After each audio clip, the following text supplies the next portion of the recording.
Bismillahirrahmanirrahim. Assalamualaikum warahmatullahi wabarakatuh. Pada kesempatan kali ini saya ingin mengisahkan Nabi Nuh dan kaumnya. Dahulu ada beberapa orang saleh bernama Wad, Suwa, Yahud, Yaqut, dan Nasr yang dicintai oleh masyarakatnya. Ketika mereka meninggal, masyarakat jadi sedih karena kehilangan para mereka yang diidolakannya. Nah, saat itu setan memanfaatkan kesedihan dengan membisikkan kepada mereka agar membuatkan patung-patung dengan nama-nama mereka untuk mengenang mereka. Akhirnya masyarakat pun membuat patung-patung tersebut. Lalu waktu pun berlalu, hari berganti, musim berganti, patung-patung itu belum disembah sampai mereka yang membuat patung-patung itu meninggal dunia. Lalu datanglah anak cucu mereka, kehidupan berganti yang kemudian disesatkan oleh para setan ini. Setan menjadikan mereka menganggap patung-patung itu adalah sesembahan mereka. Lalu akhirnya para generasi berikutnya pun menyembah patung-patung itu, dan mulai saat itu tersebarlah kesyirikan di tengah-tengah masyarakat. Maka Allah Subhanahu wa Ta'ala lalu mengangkat seorang laki-laki di kalangan mereka juga sebagai nabi dan rasulnya. Kala itu diutuslah Nabi Nuh alaihi salam. Allah Subhanahu wa Ta'ala memilih di antara sekian makhluknya. Lalu dia mewahyukan kepadanya agar mengajak para kaum masyarakat itu untuk menyembah Allah Subhanahu wa Ta'ala dan meninggalkan patung-patung sesembahannya yang mereka kerjakan. Nah, mulailah Nabi Nuh berdakwah kepada mereka yang tertuang di dalam Quran surat Al-A'raf ayat 59 yang artinya, wahai kaum, sembahlah Allah, sekali-kali tidak ada Tuhan yang berhak disembah bagimu selain Dia. Sesungguhnya kalau kamu tidak menyembah Allah, aku takut kamu akan ditimpa azab yang besar. Nah, setelah dakwah itu, ada di antara kaumnya masyarakat itu ada yang mengikuti ajakan Nabi Nuh ini. Dan yang mengikut itu terdiri dari ada kaum fakir dan juga kaum du'afah, golongan-golongan lemah alias golngahwah. Nah, orang-orang kaya dan kuat itu malah menolak ya ajakan dari Nabi Nuh ini, sebagaimana itu dilakukan pula oleh istri dan salah satu anaknya juga menolak dakwahnya Nabi Nuh ini.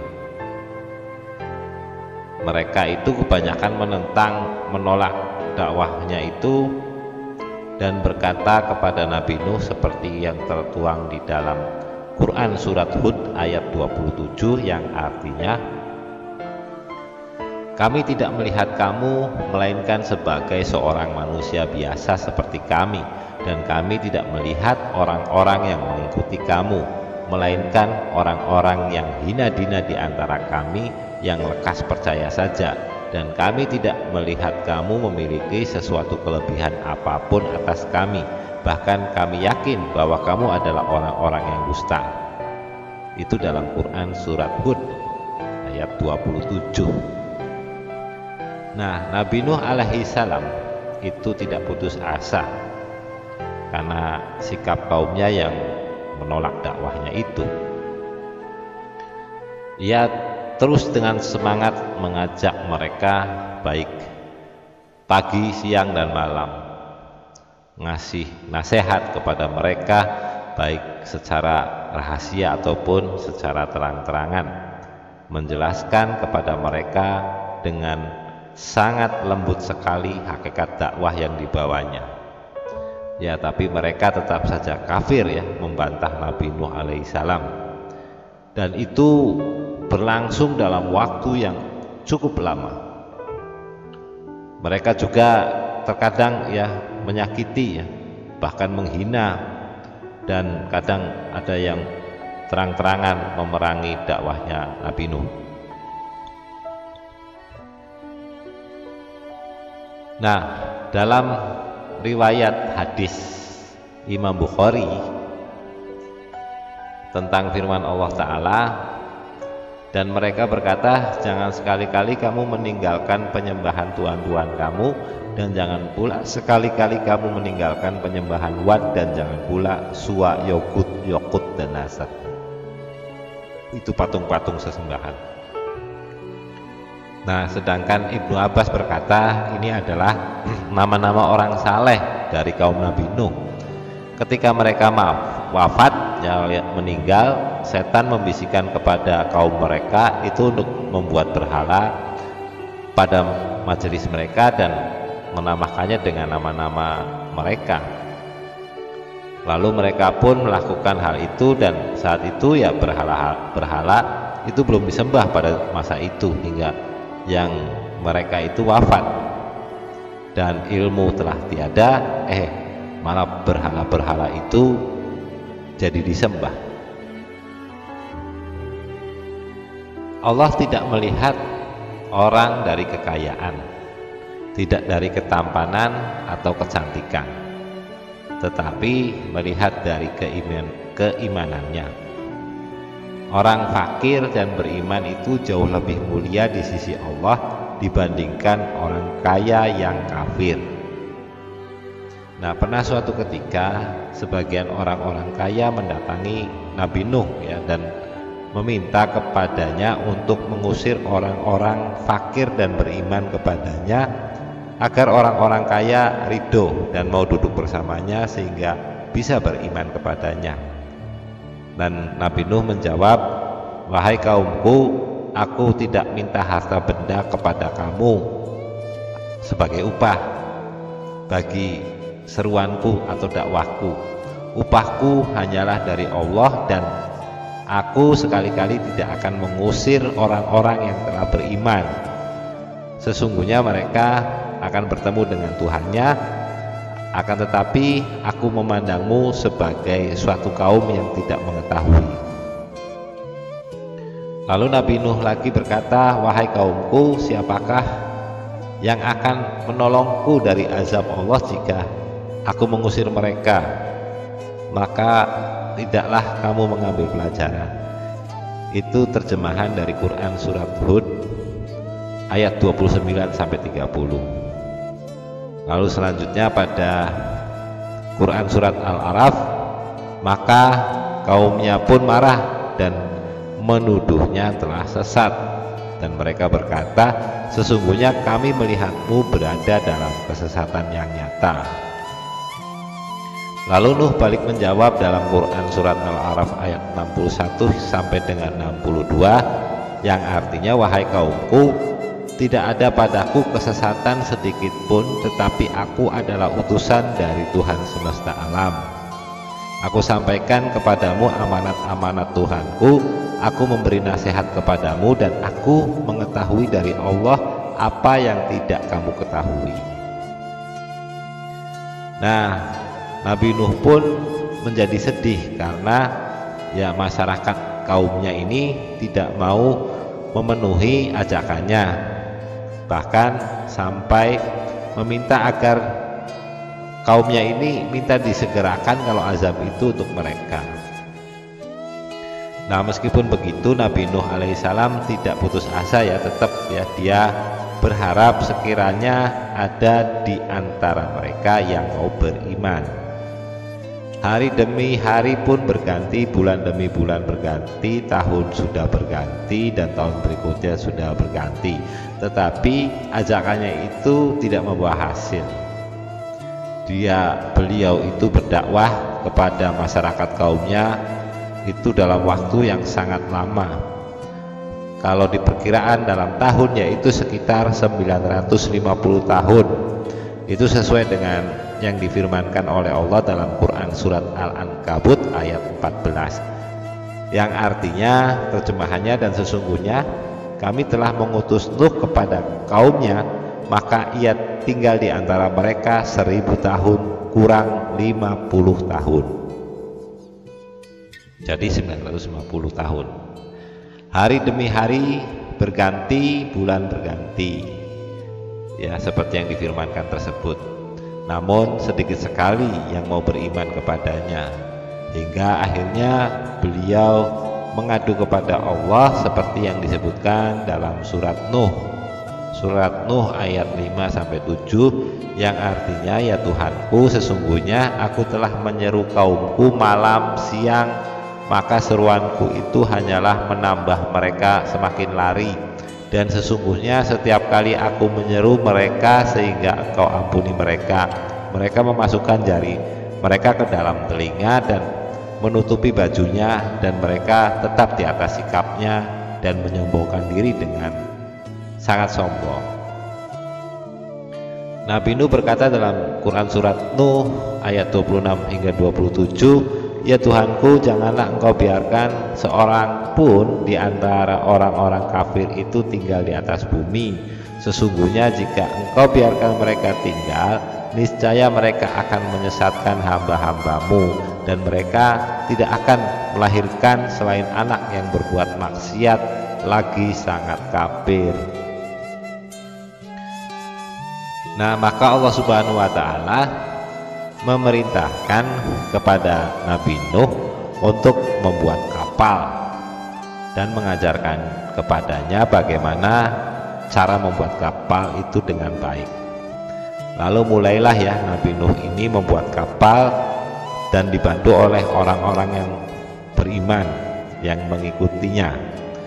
Setiap kali orang-orang kafir melewati Nabi Nuh dan pengikutnya, mereka menghina, meledek, mengejek karena melihat beliau membuat kapal besar di gurun Sahara yang tidak ada sungai dan laut.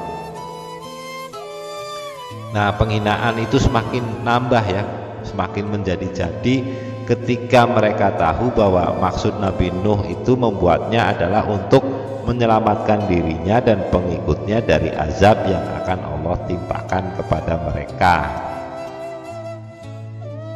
Akhirnya pembuatan kapal pun selesai.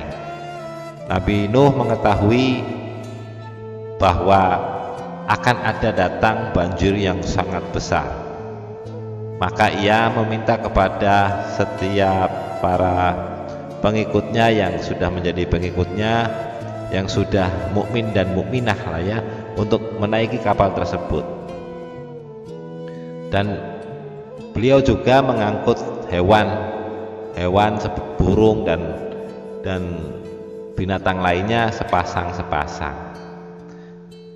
Nah, hingga ketika Nabi Nuh bersama pengikutnya sudah berada di atas kapal, datanglah banjir besar. Langit mengucurkan hujannya dengan sangat deras. Mata air di bumi pun mulai memancarkan airnya dengan kuat. Nuh pun berkata dengan menyebut nama Allah di waktu berlayar dan berlabuhnya, sesungguhnya Tuhanku benar-benar Maha Pengampun lagi Maha Penyayang. Quran surat Hud ayat 41. Lalu kapal pun mulai berlabuh dan mulai mengapung di atas air. Lalu ketika itu Nabi Nuh melihat anaknya yang masih kafir yang belum mengikutinya. Ia memanggilnya dan berkata, "Wahai anakku, naiklah bersama kami dan janganlah kamu berada bersama orang-orang yang sesat dan kafir." Itu dalam Quran surat Hud ayat 42. Tetapi anaknya menolak ajakannya dan berkata, "Aku akan mencari perlindungan ke gunung yang dapat memeliharaku dari banjir besar." Nuh berkata lagi, Tidak ada yang melindungi pada hari ini dari azab Allah selain Allah yang Maha Penyayang. Lalu gelombang pun menjadi penghalang antara keduanya, maka anak itu termasuk orang-orang yang ditenggelamkan. Quran Surat Hud ayat 43. Kesudahan bagi orang-orang yang beriman dan kebinasaan bagi yang membangkang. Ini kaum Nabi Nuh yang kafir itu saat melihat air membanjiri rumah mereka dan mengalir dengan derasnya, maka mereka merasa akan binasa. Mereka pun mencari tempat tinggi untuk menyelamatkan diri. Tetapi sayang sekali ternyata banjir itu telah mencapai puncak gunung. Allah Subhanahu wa Ta'ala membinasakan orang-orang kafir dan menyelamatkan Nabi Nuh dan para pengikutnya. Nabi Nuh dan pengikutnya ini pun bersyukur kepada Allah atas keselamatan yang diberikannya.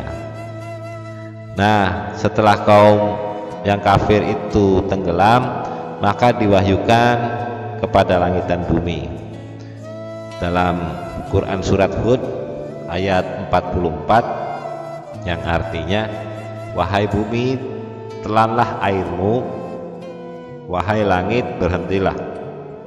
Maka air pun surut, kapal itu pun berlabuh di atas bukit Judi ya namanya.